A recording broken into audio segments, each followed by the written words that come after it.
आदमी को यकीन नहीं हो रहा था।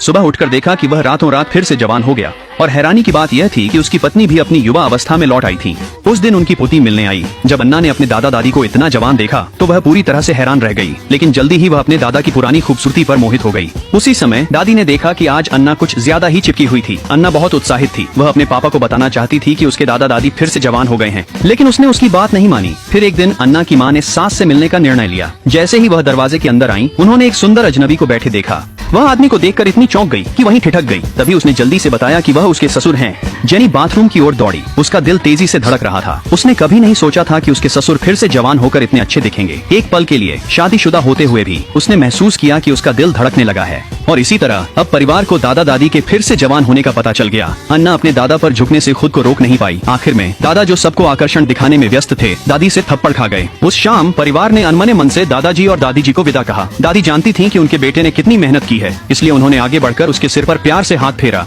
वह परिचित स्पर्श उसके बचपन की यादें ताजा कर गया। बाहर से उसने ज्यादा भावनाएं नहीं दिखाई, बस कहा कि वह जल्दी फिर से मिलने आएगा। फिर अन्ना भी आई। उसने भी दादी से सिर पर हाथ फेरने को कहा। बेटे के परिवार को विदा करने के बाद दादी फिर से सबको इधर उधर फ्लर्ट करने के लिए डांटने लगी।